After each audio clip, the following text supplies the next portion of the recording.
ഔലിയാക്കളിൽപ്പെട്ട ഏറ്റവും വലിയ സംശുദ്ധരായ, വളരെ മനസ്സ് ക്ലിയറായ, ഏറ്റവും വലിയ മഹത്വമുള്ള ആളുകളാണ് സൂഫിയാക്കൾ. അതിൽ ഒന്നാമത്തെ വ്യക്തി നബി സല്ലല്ലാഹു അലൈഹി വസല്ലമക്ക് ശേഷം സിദ്ദീഖ് റളിയല്ലാഹു അൻഹു തന്നെയാണ്. എന്നുവെച്ചാൽ അവരുടെ മനസ്സ് അത്രയും ക്ലിയറാണ്, പൂർണ്ണമായി അള്ളാഹുലേക്ക് ലയിച്ച മനസ്സാണ്. അവരെ സംബന്ധിച്ചൊക്കെ തെറ്റിദ്ധാരണകൾ ഉണ്ടാക്കുന്ന നിലക്കുള്ള ആശയങ്ങളും പ്രവർത്തനങ്ങളും ഇവിടെ പലരും ഇറങ്ങി പറയുകയും ചെയ്യുകയും ചെയ്തപ്പോൾ എല്ലാവർക്കും ശരിയായ റൂട്ട് തിരിച്ചു കൊടുത്ത ഒരു വലിയ നേതാവാണ് ബഹുമാനപ്പെട്ട അബുൽ ഖാസിമുൽ ജുനൈദി റളിയല്ലാഹു തആല അൻഹു. ആ അബുൽ ഖാസിമുൽ ജുനൈദി അദ്ദേഹത്തെ സംബന്ധിച്ച് എല്ലാ മഹാന്മാരും പുകഴ്ത്തി പറഞ്ഞു, തസൗഫിനെയും എല്ലാവരും പുകഴ്ത്തി പറഞ്ഞു.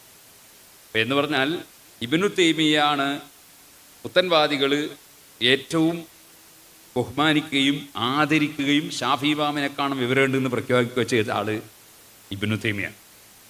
ആ ഇബ്നു തൈമിയ്യ വരെ വളരെ വ്യക്തമായി സൂഫിയാക്കളുടെ സ്ഥാനം അംഗീകരിക്കുകയും അദ്ദേഹത്തിൻ്റെ കിതാബുകളിൽ രേഖപ്പെടുത്തുകയും ചെയ്തിട്ടുണ്ട്.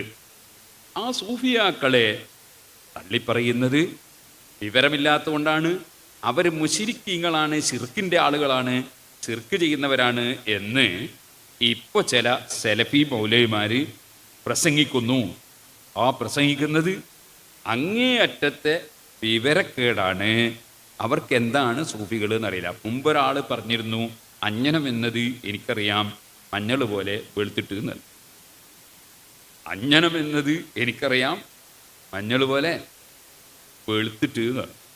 അതുപോലെയാണ് ഇപ്പോഴത്തെ ഈ പുത്തൻവാദികളുടെ, എലഫികളുടെ വാദങ്ങൾ. അവർക്ക് എന്താണ് സൂഫിസൊന്നും അറിയില്ല, ആരാണ് സൂഫിയാക്കളെന്നും അറിയില്ല, ഒന്നുമില്ല. അവരെ എന്തോ കക്ഷികളെ സംബന്ധിച്ച് കേട്ടിട്ട് അവർ വിമർശിക്കുകയാണ്. അവർക്കതിനെ സംബന്ധിച്ച് അറിയില്ല. ജുനൈദുൽ ബഗ്ദാദി റളിയല്ലാഹു അൻഹുവിനെ സംബന്ധിച്ച് ഇബ്നു തൈമിയ്യ തന്നെ അദ്ദേഹത്തിൻ്റെ ഫതാവയിൽ 11-ാം വാള്യം 239-ാമത്തെ പേജിൽ പറയുന്നത് കാണാം. ഖാലൽ ഫൈനൽ ജുനൈദ ഖദ്ദസല്ലാഹു റൂഹഹു. ഈ ഖദ്ദസല്ലാഹു റൂഹഹു, ഖദ്ദസല്ലാഹു സിർറഹു എന്നൊക്കെ പറഞ്ഞാൽ അതിൽ ഈ ഖുറാഫികൾ പറയുന്നതാണെന്ന് പറയും അവർ. ഇത് ഇബ്നു തൈമിയ്യ പറയുന്ന വാചകമാണ്. ഫൈനൽ ജുനൈദ ഖദ്ദസല്ലാഹു റൂഹഹു കാന മിൻ അയിമ്മത്തിൽ ഹുദാ. ജുനൈദ് റളിയല്ലാഹു അൻഹു ഹിദായത്തിന്റെ ഇമാമിങ്ങളിൽപ്പെട്ട ആളായിരുന്നു. ഇതാണ് ജൗഹറത്തു തൗഹീദിൽ പറഞ്ഞത്. വമാലികുൻ വസായിറുൽ അയിമ്മ കദാ അബുൽ ഖാസിം ഹുദാത്തുൽ ഉമ്മ. മാലിക് ഇമാം റളിയല്ലാഹു അൻഹു മറ്റുള്ള 3 ഇമാമിങ്ങൾ, മദ്ഹബിന്റെ ഇമാമിങ്ങളെല്ലാം കദാ അബുൽ ഖാസിം, അതുപോലെ അബുൽ ഖാസിം റളിയല്ലാഹു അൻഹു, അതായത് ജുനൈദുൽ ബഗ്ദാദി റളിയല്ലാഹു അൻഹു പറ്റി പറഞ്ഞു. അബുൽ ഖാസിം ഹുദാത്തുൽ ഉമ്മ. അവരൊക്കെ ഈ ഉമ്മത്തിനെ സന്മാർഗത്തിൽ നയിച്ചിട്ടുള്ള മഹാന്മാരാണ്. ആ ജുനൈദ് റളിയല്ലാഹു തആല അൻഹു, അതുപോലെ സഹ്ൽ ഇബ്നു അബ്ദുല്ലാഹി തുസ്തരി റളിയല്ലാഹു അൻഹു തുടങ്ങിയിട്ടുള്ള മഹാന്മാരുടെ പേരെടുത്തുകൊണ്ട് തന്നെ ഇബ്നു തൈമിയ്യ ഒരു വലിയ മഹാന്മാരാണ് എന്ന് അദ്ദേഹത്തിൻ്റെ ഗ്രന്ഥത്തിൽ തന്നെ പറഞ്ഞിട്ടുണ്ട്. ഇബ്നു തൈമിയ്യക്ക് വിവരം ഉണ്ടായിരുന്നു, ചില വിഷയത്തിൽ പേച്ചു എന്നേ ഉള്ളൂ. ജുനൈദുൽ ബഗ്ദാദി റളിയല്ലാഹു അൻഹു പ്രത്യേകം ഉപദേശിച്ചൊരു കാര്യമാണ്, ഒരു സംഗതി പറയുമ്പോൾ ആളുകൾക്ക് ഉൾക്കൊള്ളാൻ കഴിയാത്തത് പറയാൻ പാടില്ല. ഈ ത്വരീഖത്തിലേക്ക് കടന്ന മഹാന്മാർ അവർ പറയുന്നത് അവർക്ക് എന്നെ തിരിയുള്ളൂ ശരിക്ക്. അതുകൊണ്ട് അത് തിരിയാത്ത ആളുകളുടെ മുമ്പിൽ വിളമ്പാൻ പാടില്ല. ഏതുപോലെ അറിയും, ഓരോരുത്തർക്കും ഓരോ ഭാഷ ഉണ്ട്. ഇപ്പോൾ പോലീസുകാർക്ക് പോലീസുകാരുടേതായ ഭാഷ, ഓരോ ടീമിനും പട്ടാളക്കാർക്ക് പട്ടാളക്കാരുടേതായ ഭാഷ ഉണ്ടാവും. അങ്ങനെയുള്ള ഭാഷകളിൽ ചിലപ്പോൾ ആ വഴിയിലുള്ള മഹാന്മാർ സംസാരിക്കും. അങ്ങനെ സംസാരിക്കുമ്പോൾ അതൊക്കെ എടുത്ത് വലിച്ചിട്ട് പുറത്തിടാൻ പാടില്ല. അത് പുറത്തിട്ടാൽ ആളുകൾക്ക് കൺഫ്യൂഷൻ ആവും, അപ്പം ഈമാൻ തെറ്റി. അതുകൊണ്ട് അത്തരം ഒരു ചിന്തയില്ലാത്തവർ ദഅവത്ത് നടത്താൻ പാടില്ല. അലി ഇബ്നു അബീ ത്വാലിബ് റളിയല്ലാഹുവിൻ്റെ മകൻ ഹുസൈൻ റളിയല്ലാഹു അൻഹുവിൻ്റെ മകൻ സൈനുൽ ആബിദീൻ റളിയല്ലാഹു അൻഹു പാടിയതാണ്, ഇന്നി ലഅക്തുമു മിൻ ഇൽമി ജവാഹിറഹു കൈലാ യറൽ ഹഖദു ജഹ്ലിൻ ഫയഫ്തതിനാ.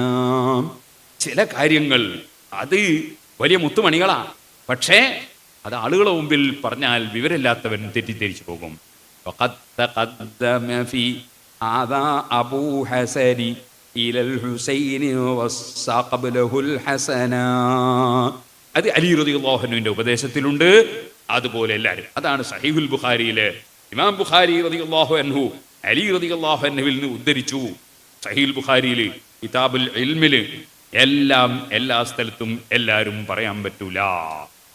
ഇത് മനസ്സിലാക്കാതെ ഇപ്പോ വാസ്തവത്തിൽ ബഹുമാനപ്പെട്ട CM വലിയുല്ലാഹി ഖദ്ദസല്ലാഹു സിർറഹു മഹാനവറുകളെ കടിച്ചു കീറാൻ ഇവിടെയുള്ള സലഫികൾക്ക് പുത്തൻവാദികൾക്ക് അവസരം കൊടുത്തത് ഇങ്ങനെ എന്ത് പറയണം എവിടെ പറയണം എന്ന ചിന്തയില്ലാതെ ആരെല്ലാമോ എന്തെല്ലാമോ പറഞ്ഞതുകൊണ്ടാണ്. അവിടെ സങ്കടം.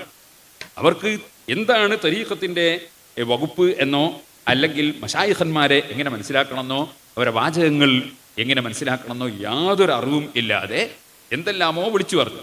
അങ്ങനെ വിളിച്ചു പറഞ്ഞതുകൊണ്ട് എന്തായി? ആളുകൾക്ക് വലിയ തെറ്റിദ്ധാരണകൾ ഉണ്ടാക്കാൻ കാരണമായി. സെൽഫികൾ പറഞ്ഞ സാധനം ഉണ്ടല്ലോ, അത് ഒരു സ്ഥലത്തും ഒരു അംഗീകാരം ഇല്ലാതെ, കാരണം പൊട്ടിപ്പൊളിഞ്ഞ് ഇനി ഒന്നും ആകാൻ ബാക്കിയില്ല. മുമ്പ് ഞാൻ വാഴക്കാട് പ്രസംഗിക്കുന്ന സമയത്ത് അബ്ദുസ്സലാം സുല്ലമിയും അബ്ദുറഹ്മാൻ സലഫിയും ഒക്കെ ഒരേ ആശയക്കാരായത്. അള്ളാഹ് കയ്യും കാലും ഉണ്ടെന്ന് പറയണോ, പക്ഷേ കസേരയും കുതിക്കുന്ന പറയണോന്നിന് എല്ലാവരും ഒന്നിച്ച. പിന്നെ വാഴക്കാട് പ്രസംഗം ഒരു 5-8 തവണ അങ്ങോട്ട് നടന്നതിന് ശേഷം അവർ തമ്മിൽ തെറ്റി. സുല്ലമി പറഞ്ഞു പേരോട് പറഞ്ഞാൽ ശരി, അങ്ങനെ ഒന്നും പഠിച്ചവനെ പറ്റി പറയാൻ പറ്റില്ല. അപ്പോൾ അവരത് തെറ്റി, രണ്ടായി പിരിഞ്ഞ് പൊളിഞ്ഞു. പിന്നെ എല്ലാം കൂടി നാദാപുരത്തൊരു ചങ്ങാതി വന്നു. നാദാപുരത്ത് വന്നപ്പോൾ അന്ന് സ്റ്റേജിൽ മേലുള്ള ഒരൊറ്റ മനുഷ്യ ഇപ്പം അയാളെ കൂടെ ഇല്ല. അവർ സുജായിന്ന് പുറത്താക്കിയാളെ. എന്തേ? അയാൾക്ക് ഭയങ്കര മാറ്റം വന്നു. അവർ പൊളിഞ്ഞ് 8, 9, 10 കഷ്ണമായി. അങ്ങനെ ഒരു ജീവനില്ലാതെ കിടക്കുന്ന അതിനെ പിടിച്ച് പൊക്കാൻ എന്തായി? ഈ തെറ്റിദ്ധാരണ ഉണ്ടാക്കുന്ന വാചകങ്ങൾ ചില ആളുകൾ പറഞ്ഞപ്പോൾ അവർക്ക് പൊങ്ങാനൊരവസരമുണ്ട്. ഇത് ഭയങ്കര മുസീബത്താണ്. അതാണ് ഇമാം ബുഖാരി സഹീഹുൽ ബുഖാരിയിലെ പ്രത്യേകം ഒരു അധ്യായം തന്നെ കൊടുത്തു. ബാബു മൻ ഖസ്സ ബിൽ ഇൽമി ഖൗമൻ ദൂന ഖൗമിൻ കറാഹിയത അല്ലാ യഫ്ഹമു ഖാല അലിയുൻ ഹദ്ദിസു الناس ബിമാ യഅരിഫൂൻ അതുഹിബ്ബൂന അൻ യുകദ്ദബ അല്ലാഹു വറസൂലുഹു. അതിനൊരു ഹദീസ് ഉണ്ട്. ആ ഹദീസ് പറയുമ്പോൾ വേഗം മനസ്സിലാവും. അന്ന നബിയ്യ സല്ലല്ലാഹു അലൈഹി വസല്ലം, നബിതങ്ങൾ വമുആദ് റദീഫുഹു അല റഹ്ലി, നബിതങ്ങളുടെ വാഹനത്തിൽ മുആദ് റളിയല്ലാഹു അൻഹു ഉണ്ട്. ഖാല യാ മുആദ് ബിൻ ജബൽ, നബിതങ്ങളൊന്ന് വിളിച്ചു, മുആദ് ബിൻ ജബലേ. ഖാല ലബ്ബൈക യാ റസൂലല്ലാഹി വസഅദൈ. വീണ്ടും വിളിച്ചു, യാ മുആദ്. ഖാല ലബ്ബൈക യാ റസൂലല്ലാഹി വസഅദൈ. 3 പ്രാവശ്യം വിളിച്ചു. അതിനാ ഒന്ന് ശ്രദ്ധ ശരിക്കും ക്ഷണിക്കാനാണ്. എന്നിട്ട് പറഞ്ഞു, ഖാല മാ മിൻ അഹദിൻ യശ്ഹദു അല്ലാ ഇലാഹ ഇല്ലല്ലാഹു വ അന്ന മുഹമ്മദുർ റസൂലുള്ളാഹി സിദ്ഖൻ മിൻ ഖൽബിഹി ഇല്ലാ ഹറമഹുല്ലാഹു അലന്നാർ. ഏതൊരാളും ലാ ഇലാഹ ഇല്ലല്ലാഹ് മുഹമ്മദുർ റസൂലുള്ളാഹി എന്ന ആശയം മനസ്സിൽ ശരിക്കും ഉറപ്പിച്ച് വ്യക്തമായി പ്രഖ്യാപിച്ചാൽ ഇല്ലാ ഹറമഹുല്ലാഹു അലന്നാർ, നരകത്തിന്റെ മേൽ അല്ലാഹു അദ്ദേഹത്തെ ഹറാമാക്കും. അപ്പോ അതിലുള്ളവൻ ചോദിച്ചു, യാ റസൂലല്ലാഹ് ഫലാ ഉഖ്ബിറു ബിഹിൻ നാസ്, ഞാൻ ഇത് പോയിട്ട് പുറത്തെല്ലാം പറയട്ടേന്നേ, ഞാൻ ഇതെല്ലാവരോടും പറയട്ടെ. അപ്പൊ എന്ത് പറഞ്ഞു? പറ്റൂല, പറയാൻ പറ്റൂല. ഒന്നും കൂടി പറഞ്ഞു, ഫയസ്തബ്ശിറു, ഞാനിത് പറഞ്ഞ എല്ലാവർക്കും സന്തോഷാവൂലേ, പറയട്ടെ എന്ന് ചോദിച്ചു. ഖാല ഇദൻ യത്തകിലു, അത് പുറത്തു പറയാൻ പറ്റൂല. അപ്പൊ അവര് നിങ്ങൾ മനസ്സിലാക്കിയ മനസ്സിലായി, ഇത് നിങ്ങൾക്ക് മനസ്സിലാവും വെച്ചിട്ട് പറഞ്ഞേ, നിങ്ങൾക്ക് ഇത് മനസ്സിലാവും വെച്ചിട്ടാ പറഞ്ഞ്. എന്താ അതിൻ്റെ അർത്ഥം? ലാ ഇലാഹ ഇല്ലല്ലാഹു മുഹമ്മദുർ റസൂലുള്ളാഹി മനസ്സിൽ ഉറപ്പിച്ച് പറഞ്ഞാൽ നരകത്തിന് എത്ര ഹറാമാണ് എന്ന് പറഞ്ഞ് നിങ്ങൾക്ക് മനസ്സിലാവും. അങ്ങനെ ഉറപ്പിച്ച് വിശ്വസിച്ച ഒരാളാകുമ്പോൾ അയാൾ കൃത്യമായിട്ട് നിസ്കരിക്കും, നോമ്പെടുക്കും, എല്ലാം ചെയ്യൂലേ. വിശ്വാസം ഉണ്ടെങ്കിൽ അപ്പോൾ ഒക്കെ ചെയ്യുമല്ലോ. അപ്പോൾ നരകത്തിൽ തീരെ കിടക്കൂല. ഇനി അല്ലെങ്കിൽ അഥവാ തെറ്റെന്തെങ്കിലും ചെയ്തിട്ടുണ്ടെങ്കിൽ തന്നെ അങ്ങനെ വിശ്വാസമുള്ള ഒരാളാകുമ്പോൾ നരകത്തിൽ കടത്തിയാൽ തന്നെ പിന്നെ സ്വർഗത്തിൽ കിടക്കും. അപ്പോൾ അബദൻ നരകത്തിൽ ഉണ്ടാവില്ല, എല്ലാ കാലത്തും നരകത്തിൽ ഉണ്ടാവില്ല എന്നൊക്കെയാണ് അതിൻ്റെ അർത്ഥം. നിങ്ങൾക്ക് മനസ്സിലാവും, പുറത്തു പോയി പറഞ്ഞാൽ മനസ്സിലാവില്ല. അതുകൊണ്ട് പുറത്ത് പറയണ്ടെന്ന് നബി സല്ലല്ലാഹു അലൈഹി വസല്ലം ഈ ഹദീസ് ഉദ്ധരിക്കുകയാണ് ഇമാം ബുഖാരി. എന്തിന്? തിരിയാത്തവരോട് പറയാൻ പാടില്ല. എന്താ പറഞ്ഞതിൻ്റെ മാനാന്ന് തിരിയാത്തവരോട് പറയാൻ പാടില്ല എന്ന്. അതാണ് ഇമാം ബുഖാരി ഒരു അധ്യായം തന്നെ. മൻ ഖസ്സ ബിൽ ഇൽമി, ഇൽമ് പ്രത്യേകമാക്കുക. ഖൗമൻ ഒരു ടീമിന്, ഖൗമൻ മറ്റേ ടീമിനോട് പറയാൻ പാടില്ല. കറാഹിയത അല്ലാ യഫ്ഹമു, അവർക്ക് തിരിയാതിരിക്കുക എന്ന കാര്യം വെറുത്തതിനു വേണ്ടി, വിഷയം മനസ്സിലാവൂല. ഖാല അലി റളിയല്ലാഹു അൻഹു ഹദ്ദിസു الناس ബിമാ യഅരിഫൂൻ, ജനങ്ങൾക്ക് മനസ്സിലാകുന്നതേ പറയാൻ പാടുള്ളൂ. അതുഹിബ്ബൂന അൻ യുകദ്ദബ അല്ലാഹു വറസൂലുഹു, അല്ലാഹുവിനെ റസൂലിനെ കളവാക്കുന്നത് നിങ്ങൾ ഇഷ്ടപ്പെടുന്നുണ്ടോ? മനുഷ്യന്മാർക്ക് ഉൾക്കൊള്ളാൻ പറ്റാത്തത് പറഞ്ഞാൽ അല്ലാഹുവിനെ റസൂലിനെ കളവാക്കും. അപ്പൊ ഈമാൻ തെറ്റും. ആളുകൾ ഈമാൻ തെറ്റാൻ നിങ്ങളെ ഈ പ്രഭാഷണം കാരണമാവും. ഇതാണ് ഇമാം ബുഖാരി പ്രത്യേകം കൊണ്ടുവന്നു. ഇതിൽ നിങ്ങൾക്ക് കാണാം, ഇതിന്റെ ശറഹിൽ ബഹുമാനപ്പെട്ട ഇബ്നുൽ അസ്ഖലാനി റളിയല്ലാഹു തആല അൻഹു പറയാണ്, പ്രവർത്തിക്കുന്ന സമയത്തും ശ്രദ്ധിക്കണം, അതുപോലെ പറയുന്ന സമയത്തും ശ്രദ്ധിക്കണം. തെറ്റിദ്ധാരണയില്ലാത്ത രൂപത്തിൽ കാര്യങ്ങൾ പറയുകയും പ്രവർത്തിക്കുകയും വേണം, അല്ലെങ്കിൽ ആളുകൾ തെറ്റിദ്ധരിക്കും. ഉദാഹരണത്തിന് നിങ്ങൾക്ക് വേഗം മനസ്സിലാൻ വേണ്ടി പറയാം. സുബ്ഹാനല്ലാഹ്, ഒരു മുഅ്മിനായ മനുഷ്യർ എഴുതി ചില്ലറ വാങ്ങരുത്, ആളുടെ ശാപത്ത് വാങ്ങരുത്, ആളുകൾ തെറ്റിദ്ധരിക്കൂ. അതിലിപ്പോൾ എന്താ ഉള്ളത്? ചില്ലറല്ലേ? അത് ശരിയാണ്, ചില്ലറ കുഴപ്പമൊന്നുമില്ല, പക്ഷെ നമ്മൾ കയറി വാങ്ങാൻ പറ്റില്ല. അത് വേണേൽ ചാത്തൂന് പറഞ്ഞേക്കാം, ഇതിന് ചില്ലറ വാങ്ങാൻ ആളുടെ ശാപം നമുക്ക് പോകാൻ പറ്റില്ല. ആളുകൾ പ്രവർത്തനം കൊണ്ടും തെറ്റിദ്ധരിക്കും. അതുപോലെ ചിലപ്പോൾ നല്ല കാര്യം ചെയ്താൽ തെറ്റിദ്ധരിക്കും. ഇപ്പൊ പറഞ്ഞ് നല്ല കാര്യമൊന്നുമല്ല, അത് തരും. അതാണ് ഇമാം ബുഖാരി വേറൊരു ബാബു കൊടുത്തു. അതെന്താണ്? ചില നല്ല കാര്യങ്ങൾ ഉപേക്ഷിക്കണം. ചില ആളുകൾക്ക് മനസ്സിലാവില്ല എന്നുള്ളത് കൊണ്ട് അപ്പോൾ അവർ അതിനേക്കാണപ്പുറത്തിൽ പോയി പോകും. എന്നാൽ അതിനെ നല്ല കാര്യം തന്നെ ഒഴിവാക്കണം എന്ന് ഇപ്പൊ പറയുന്നത്. നല്ല കാര്യം ഒഴിവാക്കലേ, അതിന് ഹദീസ് കൊണ്ടുവരുന്നുണ്ട്. എന്താ ഹദീസ്? ആയിഷ ബീബി റളിയല്ലാഹു നബി സല്ലല്ലാഹു അലൈഹി വസല്ലം പറയാണ്, എന്താ പറഞ്ഞത്? യാ ആയിഷ ആയിഷ ലൗലാ ഖൗമുകി ഹദീസുൻ അഹദുഹും, നിന്റെ ആൾക്കാർ ഇപ്പം അടുത്ത് ഇസ്ലാമിലേക്ക് വന്നവരുണ്ട്. ചിലർക്ക് ഇപ്പം ഇസ്ലാമിൽ വന്ന ഇന്ന് രാവിലെ വന്നവരും ഇന്നലെ വൈകുന്നേരം വന്നവരൊക്കെ ഉണ്ട്. അങ്ങനെ ഉണ്ട്. അതുകൊണ്ട് കുഫറുമായി അവർ അടുത്തവരായതിനാൽ ഞാൻ ചെയ്യുന്നില്ല എന്ന് മാത്രം. ഞാൻ കഅബ ഒന്ന് പൊളിച്ചിട്ട് ഫജഅൽതുലഹാ ബാബൈനി, കഅബക്ക് ഞാൻ 2 ഡോർ വെക്കുമായിരുന്നു. ബാബുൻ യദ്ഖുലുന്നാസു, ഒരു ഡോറ് ആളുകൾ കടക്കാനും, ബാബുൻ യഖ്റുജൂന, ഒരു ഡോറ് ഇറങ്ങാനും. അങ്ങനെ ഞാൻ ചെയ്യായിരുന്നു. ഞാൻ ചെയ്യാത്ത എന്താണ്? ഞാനത് ചെയ്താൽ ഒരു കൂട്ടർ ഇസ്ലാമിലേക്ക് ഇന്നലെയും മിഞ്ഞാന്നൊക്കെ വന്നവരുണ്ട്. അവരോട് വന്നിട്ട് ഈ മുശ്രിക്കീങ്ങൾ പറയൂ, കണ്ടോ കണ്ടോ മുഹമ്മദ് കളിച്ച് ഇപ്പം എന്തായി കഅബയും പൊളിച്ചില്ലേ എന്നിരിക്കും. ഞാനിത് നന്നാക്കി അതിൻ്റെ റെഡിയായ തറയമ തന്നെ ഉണ്ടാക്കാനാണ് ഞാൻ ഈ പണിയെടുക്കാന്ന് വിചാരിക്കുന്നത്. പക്ഷെ ഞാൻ ചെയ്യാത്ത എന്താണ്? അവർക്കത് ഉൾക്കൊള്ളാൻ കഴിയില്ല. ഉൾക്കൊള്ളാൻ കഴിയാത്തത് നല്ല കാര്യമാണെങ്കിലും ചെയ്യാൻ പറ്റൂല. ഇതിനാണ് ഇമാം ബുഖാരി ഇത് കൊണ്ടുവരുന്നത്. നല്ല കാര്യം ഉപേക്ഷിക്കണം, ആളുകൾക്ക് മനസ്സിലാവൂല എന്ന് കണ്ടാൽ. കാരണം അവർ വളരെ മോശമായതിൽ പോയി ചാടി വീഴും. അപ്പൊ നമ്മൾ പ്രവർത്തനം ചെയ്യുമ്പോഴും വിഷയങ്ങൾ പറയുമ്പോഴുമൊക്കെ എന്ത് വേണം? അതിന്റെ ഭവിഷ്യത്ത് എന്താണെന്ന് ചിന്തിക്കണം. ആ ഭവിഷ്യത്ത് ചിന്തിക്കാതെ ചിലർ പ്രസംഗിക്കുകയും ക്ലാസ് എടുക്കുകയും ചെയ്യുന്നതിന്റെ ഭവിഷ്യത്താണ് ഇപ്പോ ഈ സെലഫികൾ അതിങ്ങനെ ഇട്ടിട്ട് ആഘോഷിക്കുകയാണ്. എന്ത്? ഓരോരുത്തരുടെ വാചകങ്ങൾ ഇട്ടിട്ട് ആഘോഷിക്കുകയാണ്.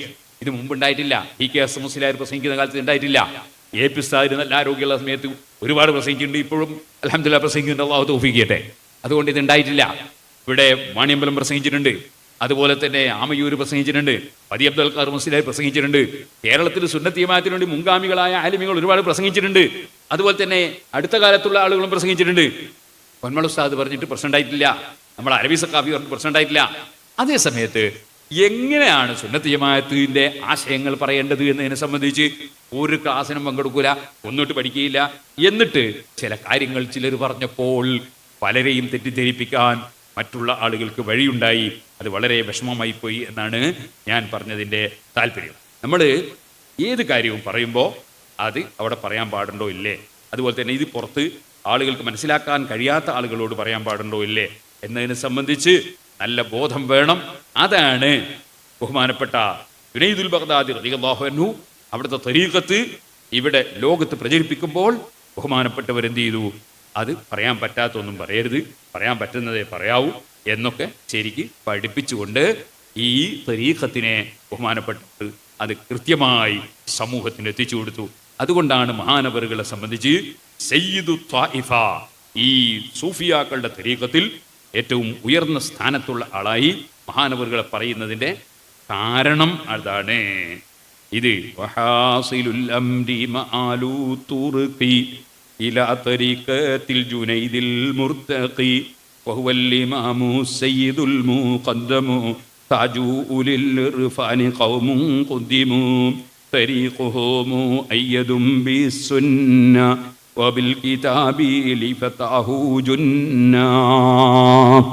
ജുനൈദുൽ ബഗ്ദാദി റളിയല്ലാഹു അൻഹു ഇവിടെ പഠിപ്പിച്ച തരീഖത്ത് ശരിയായ തരീഖത്ത് മുഅയ്യദും ബിസ്സുന്ന, അത് അല്ലാഹുവിന്റെ റസൂലിന്റെ സുന്നത്ത് കൊണ്ട് അത് ശക്തിപ്പെട്ടതാണ്. വബിൽ കിതാബി, അല്ലാഹുവിന്റെ ഖുർആനോടും യോജിച്ചതാണ്. അങ്ങനെ ഖുർആനിനോടും സുന്നത്തിനോടും യോജിച്ചതാണ് സൂഫിയാക്കളുടെ തരീഖത്ത്. അതാണ് നമുക്ക് സ്വീകരിക്കാൻ പറ്റും. ഫകുൻബിഹി ഖൂലൽ മദാ മുസ്തംസിക വഫീ തറാ അഖിലില്ലഹു മുസ്തംസിക വമൻ യകുൻ മുഹിബ്ബ ഹാദിഹി ത്വായിഫ ഫകഅബത്തുൽ ഖബൂലി ഫീഹി ത്വായിഫ. അതുകൊണ്ട് ആ ജുനൈദുൽ ബഗ്ദാദി റളിയല്ലാഹു പഠിപ്പിച്ച വഴിയിൽ തസൗഫിന്റെ ഇൽമ് മനസ്സിലാക്കുകയും അതനുസരിച്ച് പോവുകയും വേണം. അത് വിട്ടുകൊണ്ട് ആരെങ്കിലും എന്തെല്ലാമോ കേടുന്നെല്ലാമോ കേട്ട് അങ്ങനെ കാണുന്നൊക്കെ എന്തെല്ലാമോ പറഞ്ഞ് അങ്ങനെ അഹ്ലുസുന്നത്തി വൽ ജമാഅത്തിനെ സംബന്ധിച്ച് തെറ്റിദ്ധാരണ ഉണ്ടാക്കരുത് എന്നാണ് ഞാൻ പറഞ്ഞതിൻ്റെ അകത്തുക. സലഫി ചോദിക്കുന്നുണ്ട്, ഈ അഖ്താബ്, അഗയാസ്, അബ്ദാല്, ഔത്താദ് ഇതെല്ലാം ഖുർആനിലുണ്ടോന്ന്? ഭയങ്കര ചോദ്യം കേട്ടോ. ഈ പേരൊക്കെ ഖുർആനിലുണ്ടോ? സലഫീനോട് അങ്ങോട്ട് കേട്ടെ, സലഫി എന്നുള്ള ഖുർആനിലുണ്ടോ? അതൊരു പേരാണല്ലോ, ഒരാൾക്ക് സ്ഥാനപ്പേര് കൊടുത്തില്ലേ സലഫി. സലഫി, മദനി, സുല്ലമി അല്ല ഖുർആനിലുണ്ടോ? ഹദീസിലുണ്ടോ? ഒരാൾക്ക് പേര് പറയണ ഖുർആനിലുണ്ടാണോ? ഇനി അതുപോട്ടെ, ഇബ്നു അബ്ദുല്ല അടക്കമുള്ള മുജാഹിദിൻ്റെ നേതാക്കന്മാരെ പറ്റി ഇബ്നു തൈമിയ അടക്കം ഷെയ്ഖുൽ ഇസ്ലാം എന്ന് പറയുന്നുണ്ടല്ലോ. ഷെയ്ഖുൽ ഇസ്ലാം എന്ന് ഖുർആനിലുണ്ടോ? ഹദീസിലുണ്ടോ? ഇനി അതിൻ്റെ അർത്ഥം ഒന്ന് വെച്ച് നോക്കാം. നമ്മൾ ചിലരുണ്ടല്ലോ നീട്ടി അർത്ഥം വെക്കുന്നു, മൗലവി നീട്ടി അർത്ഥം വെക്കുന്നുണ്ട്. ഖുതുബുൽ ആലം എന്ന് പറഞ്ഞാൽ മാസിവൽ ബാരി, അല്ലല്ലാത്ത എല്ലാവരെയും ഖുതുബ് നീട്ടി അർത്ഥം വെക്കുന്നുണ്ട് മൗലവി. ഞാൻ ചോദിക്കട്ടെ, ഷെയ്ഖുൽ ഇസ്ലാം അതിൻ്റെ അർത്ഥം നോക്കാം. നമ്മൾ ഇസ്ലാമിൻ്റെ ഷെയ്ഖ് ഇബ്നു തൈമിയ ജനിക്കുന്നതിൻ്റെ എത്ര മുമ്പ് ഇസ്ലാമുണ്ട് ഇവിടെ? നബി സല്ലല്ലാഹു അലൈഹി വസല്ലം തങ്ങളുടെ കാലത്ത് ഇസ്ലാമില്ലേ? സഹാബത്തിൻ്റെ കാലത്തില്ലേ? അപ്പോൾ ഷെയ്ഖുൽ ഇസ്ലാം എന്ന് പറഞ്ഞാൽ ഇസ്ലാമിൻ്റെ ഷെയ്ഖ് എന്ന് നബി തങ്ങളെ കണക്കാൻ വലിയ ആളാണ്. അങ്ങനെ അർത്ഥമുണ്ടോ? അപ്പോൾ ഏതെങ്കിലും ഒരു വാചകം, ഒരു പേര് ഒരാൾ വിളിച്ചാൽ അല്ലെങ്കിൽ ഒരു പേര് പറഞ്ഞാൽ അതിൻ്റെ മേലെ പിടികൂടിയിട്ട് സുന്നത്ത് ജമാഅത്ത് നശിപ്പിക്കാമെന്നൊന്നും വിചാരിക്കണ്ട. ഷെയ്ഖുൽ ഇസ്ലാം, ഷെയ്ഖുൽ ഇസ്ലാം എന്ന് ഇബ്നു തൈമിയനെ വിളിക്കാൻ പാടുണ്ടോ ഇല്ലേ എന്ന് ഒരു ചോദ്യം വന്നു. ഇബ്നു ഹജർ അസ്ഖലാനി തങ്ങളോടാ ചോദിച്ചത്. അതെന്താ കാരണം? ആരോ ഒരാൾ പറഞ്ഞ് ഷെയ്ഖുൽ ഇസ്ലാമിനെ ഇബ്നു തൈമിയനെ വിളിച്ചോ കാഫിറാവുന്നല്ല. അപ്പോൾ അർറദ്ദുൽ വാഫിർ എന്ന് പറഞ്ഞൊരു കിതാബ് ഉണ്ടാക്കി. അതൊക്കെ നമ്മൾ വായക്കാടുന്ന് വായിച്ചിട്ടുണ്ട്. ആ അർറദ്ദുൽ വാഫിർ എന്ന് പറഞ്ഞ കിതാബിൽ ഇബ്നു അസ്ഖലാനി തങ്ങളോട് ചോദ്യത്തിൻ്റെ മറുപടി അതിൽ കാണാം. ഷെയ്ഖുൽ ഇസ്ലാം ഷെയ്ഖുൻ ഫിൽ ഇസ്ലാം, ഇസ്ലാമിലുള്ള ഒരു പണ്ഡിതൻ, ഒരു മൊയ്ലിയാർ എന്നേ അതിനർത്ഥമുള്ളൂ. അല്ലാതെ ഇസ്ലാമിൻ്റെ മൊത്തം ഷെയ്ഖ് എന്നൊന്നും അതിനർത്ഥമില്ല എന്ന് പറഞ്ഞു. എന്നാൽ പിന്നെ അതുപോലെ തന്നെ ഓരോന്നും വെച്ചാൽ മതി. അപ്പോൾ ഏത് വാചകത്തിലും ആ രൂപത്തിൽ അർത്ഥം വെച്ചാൽ പിന്നെ വിഷയം കഴിഞ്ഞില്ലേ? അപ്പോൾ എന്നിട്ട് അയാൾ ചോദിക്കണ്, അയാൾ പറയാണ്, ഈ അഖ്താബ്, ഖിയാസ്, അബ്ദാലൊക്കെ ഖുർആനിലുണ്ടോ? അതിനൊക്കെ മറുപടി ഇബ്നു തൈമിയ പറഞ്ഞിട്ടുണ്ട്. സൂഫി എന്ന പേര് ഖുർആനിലുണ്ടോ? അതിനും പറഞ്ഞിട്ടുണ്ട്. സൂഫി എന്ന് യഥാർത്ഥത്തിൽ പറയുന്നത് സിദ്ദീഖ്. സിദ്ദീഖ് എന്ന് ഖുർആനിലില്ലേ? മിനൻ നബിയ്യീന വസിദ്ദീഖീന. ഈ സിദ്ദീഖ് എന്ന അർത്ഥത്തിലാണ് വാസ്തവത്തിൽ സൂഫി എന്ന കാര്യം പറയുന്നത് എന്ന് ഇബ്നു തൈമിയ അദ്ദേഹത്തിൻ്റെ ഫതാവയിൽ പറഞ്ഞിട്ടുണ്ട്. അപ്പോൾ സിദ്ദീഖ് എന്ന് പറഞ്ഞാൽ വളരെയേറെ സത്യവാൻ, പൂർണ്ണമായി അള്ളാഹുവിൽ ലയിച്ചുകൊണ്ട് ജീവിക്കുന്ന ആൾ. സൂഫി എന്ന് പറഞ്ഞാൽ എന്തോ ഒരു മഹാ തെറ്റാണ് എന്ന് പറഞ്ഞിട്ട് സൂഫിയാക്കളാണ് ഇവിടെ എല്ലാ കുഴപ്പമുണ്ടാക്കിയത്, എല്ലാ ശിർക്കുണ്ടാക്കിയത് എന്നാണ് മൗലവിമാർ പറയുന്നത്. എന്തൊരു തോന്നിയാസം എന്നാ പറയണ്ടേ? ഇതിൽ കാണാം സൂഫി എന്ന് പറയാ വൈദ്യശങ്ങൾ പറയാം. ആരോട്? കള്ളശൈഖന്മാരോട് പറയാം. തദ്ദഈ, നീ വാദിക്കുന്നുണ്ടോ? എന്നൊക്കെ സൂഫിയുൻ, നീ സൂഫിയാന്ന് വാദിക്കുന്നുണ്ടോ? പാന്ത കതിറുൻ, നീ കച്ചറയാ. അസൂഫിയോ, സൂഫി എന്ന് പറഞ്ഞാൽ ആരാന്നറിയ? മൻ സഫാ ബാത്തിനുഹു വലാഹിറുഹു, അവൻ്റെ ഉള്ളും പുറവും ക്ലിയർ ആയിരിക്കുന്നു. അങ്ങനത്തെ ആളാണ്. എങ്ങനെയാ ഉള്ളും പുറവും ശരിയായത്? ബിമുതാബഅത്തി കിതാബില്ലാഹി അസ്സ വജല്ല വസുന്നത്തി റസൂലിഹി, അള്ളാഹിൻ്റെ ഖുർആനും റസൂലുള്ളാഹി സ്വല്ലല്ലാഹു അലൈഹി സുന്നത്തും അനുസരിച്ച് പിന്തുടർന്ന് ജീവിച്ചതുകൊണ്ട് ഉള്ളും പുറവും ക്ലിയറായവർ, അതാണ് സൂഫി എന്ന് ബഹുമാനപ്പെട്ട ഹീദീൻ ശൈഖ് റളിയല്ലാഹു അൻഹു പറയുന്നുണ്ട്. അത് ഇബ്നു തൈമിയയും സമ്മതിക്കുന്നുണ്ട്. മുജാഹിദാട്ടെ, ജമാഅത്ത് ഇസ്ലാമിയാട്ടെ, തബ്ലീഗ് ജമാഅത്താട്ടെ, എല്ലാവരും ഒരുപോലെ അംഗീകരിക്കുന്ന പണ്ഡിതനാണ് ഇബ്നു തൈമിയ. അവിടെ ഞാൻ ഇബ്നു തൈമിയയുടെ കിതാബ് പറയുന്നു. ഇബ്നു തൈമിയ അദ്ദേഹത്തിന്റെ കിതാബ് പറയുന്നു വൽ അബ്ദു അൽ ആരിഫു ബില്ലാഹി, അല്ലാഹുവിൽ ലയിച്ച് അറിവുള്ള അത്തരം മഹാന്മാർ തത്തഹിദു ഇറാദത്തുഹു ബി ഇറാദത്തില്ലാ, അല്ലാഹു തആലാന്റെ ഉദ്ദേശവും അതുപോലെ ആ ഔലിയാക്കളുടെ ഉദ്ദേശവും ഒരുപോലെ വരും. അപ്പൊ എന്തുണ്ടാവും? ഒരു കാര്യം ഉണ്ടാകണമെന്ന് അള്ളാഹ് ഉദ്ദേശിക്കുമ്പോൾ ഉണ്ടാകണമെന്ന് ഈ മഹാൻ ഉദ്ദേശിക്കും. അല്ലാഹു തആല അദ്ദേഹം അത് പറയണം, ഓർഡർ ചെയ്യണമെന്ന് ഉദ്ദേശിക്കുമ്പോൾ അയാൾ പറയുമ്പോൾ അതുണ്ടാവും. ആകയാൽ മുഴുവനും അള്ളാഹുവിങ്കിൽ നിന്ന് തന്നെയാണ്. ഇവിടെ സൃഷ്ടികളിൽ നിന്നൊന്നുമില്ല, എല്ലാം അള്ളാഹുവിങ്കിൽ നിന്നാണ്. പക്ഷേ പലർക്കും അല്ലാഹു തആല പല നിലക്കുള്ള കഴിവും കൊടുക്കുന്നുണ്ട്. അതിന് അദ്ദേഹം തന്നെ ഒരുപാട് തെളിവുകൾ അദ്ദേഹത്തിൻ്റെ കിതാബിൽ എടുത്തുദ്ധരിക്കുന്നുണ്ട്. അപ്പോൾ എത്രത്തോളം ചോദിച്ചാൽ അദ്ദേഹം പറഞ്ഞെന്നറിയോ, ഇവിടെ രാജാക്കന്മാർക്കൊക്കെ ചില അധികാരങ്ങൾ പ്രവർത്തിക്കുന്നില്ലേ? അവർ അള്ളാഹ് കൊടുത്ത അധികാരം തന്നെയല്ലേ, അള്ളാഹ് കൊടുക്കുന്ന അധികാരം തന്നെയല്ലേ? അതുപോലെ ഔലിയാക്കൾക്കും ചില അധികാരങ്ങൾ അല്ലാഹു തആല കൊടുക്കുന്നുണ്ട്. ആ കൊടുക്കുന്ന അധികാരങ്ങൾ അനുസരിച്ച് അവരുടെ പലതും ചെയ്യും. അതിൽപ്പെട്ട ഒന്നാണ് സുലൈമാൻ നബി അലൈഹി സ്വലാത്തു വസ്സലാമിന് അന ആതീക ബിഹി, ഞാൻ കൊണ്ടത്തരാന്ന് പറഞ്ഞിട്ട് ആ സിംഹാസനം കൊണ്ട് കൊടുത്തത് എന്ന് വരെ അദ്ദേഹം രേഖപ്പെടുത്തുന്നുണ്ട്. അപ്പോൾ യഥാർത്ഥത്തിൽ അള്ളാഹുവിൻ്റെ ഔലിയാക്കൾ അവർ അള്ളാഹു തആല കൊടുക്കുന്ന കഴിവാണവർക്ക്. അതവരുടെ സ്വന്തം വകയിൽ ഒന്നും ആർക്കുമില്ല, ഔലിയാക്കൾക്കുമില്ല, നമ്മൾക്കുമില്ല. എൻ്റെ കൈയിൻ്റെ ഈ കൈ ഇങ്ങനെ ഉയർത്തണമെങ്കിൽ അള്ളാഹ് കഴിവ് തരണം, അപ്പോൾ കഴിവ് തരണം. ഇപ്പം കൈ ഉയർത്തണമെന്ന് വിചാരിക്കണമെങ്കിൽ അള്ളാഹ് ഉദ്ദേശിക്കണം, ഞാൻ വിചാരിക്കണോ എന്നാലേ ഉദ്ദേശിക്കുള്ളൂ. അങ്ങനെ ഉദ്ദേശിച്ചിട്ട് ഞാൻ ഉയർത്തുമ്പോൾ അള്ളാഹു തആല ഉയർത്തലിനെ സൃഷ്ടിച്ചു തരണം. നിങ്ങൾക്ക് കഴിയൂല. അതുകൊണ്ടാണ് ചിലർ കൈ ഉയർത്തണമെങ്കിൽ കഴിയുന്നില്ലല്ലോ. ചിലർ എൻ്റെ കൈ ഉസ്താദെ ഒരാഴ്ചയായിട്ട് പൊങ്ങുന്നില്ല, എൻ്റെ കൈയില്ലേറ്റാ, അള്ളാഹു തആല കൈ കൊടുക്കാൻ ഞാൻ പൊങ്ങൂല. അപ്പോൾ ഓരോ സെക്കൻഡിലും അള്ളാഹു തആല കൊടുത്താലേ ആർക്കും എന്തും ഉള്ളൂ. ഇതാണ് അഹ്ലുസുന്നത്തി വൽ ജമാഅത്തിന്റെ വിശ്വാസം. ഇനി നിങ്ങളാണോ മുജാഹിദീങ്ങളുടെ പണ്ഡിത സഭ, അതിൻ്റെ പേരാണ് കേരള ജമിയത്തുൽ ഉലമ. അവർ 1947 പ്രസിദ്ധീകരിച്ചൊരു ബുക്കാണ്. ഇത് എഴുതിയ തരാം അവരെ ഏറ്റവും ടോപ്പ് നേതാവ് കെ എം മൗലവിയാണ്. ഇതിൽ അയാൾ എഴുതുന്ന കേട്ടോളികൾ. എന്നാൽ അല്ലാഹു തആലയുടെ അനുവാദത്തോടുകൂടി ഒരു പ്രത്യേക കാര്യത്തിലുള്ള തസറുഫാകട്ടെ അതുണ്ടാകാവുന്നതാണ്. തസറുഫ കൈകാര്യം, അത് വിസാലിൽ സ്ഥിരതയും നിലയുറപ്പുമാകുന്ന തംകീൻ എന്ന മർത്തബക്കാരായ കാമിലീങ്ങളായ ഔലിയാക്കൾക്കേ ഉണ്ടാകുകയുള്ളൂ. അത് അൽ ഖുതുബുൽ ഖൗസ് എന്ന സ്ഥാനപ്പേരുടയവരായ വലിയനല്ലാതെ മറ്റാർക്കുമില്ല. അപ്പോൾ അള്ളാഹുവിൻ്റെ അനുവാദത്തോടെ അദ്ദേഹം മരണപ്പെട്ടവരെ ജീവിപ്പിച്ചേക്കാം. അള്ളാഹുവിൻ്റെ അനുവാദത്തോടുകൂടി ഒരു വസ്തുവിനോട് ഉണ്ടാവണമെന്ന് അദ്ദേഹം പറഞ്ഞേക്കാം. അപ്പോൾ അള്ളാഹുവിൻ്റെ അനുവാദം കൊണ്ട് അതുണ്ടാകും. അപ്പം ഇത് മുജാഹിദിൻ്റെ പണ്ഡിത സംഘടന പ്രസിദ്ധീകരിച്ച ബുക്കിൽ അവരെന്നെ എഴുതിയാണ്. അള്ളാഹു തആല ചില മഹാന്മാർക്ക്, വലിയ വലിയ മഹാന്മാർക്ക് അങ്ങനെയുള്ള കഴിവ് കൊടുക്കും എന്നത് അവർ തന്നെ എഴുതിയിട്ടുള്ളതാണ്.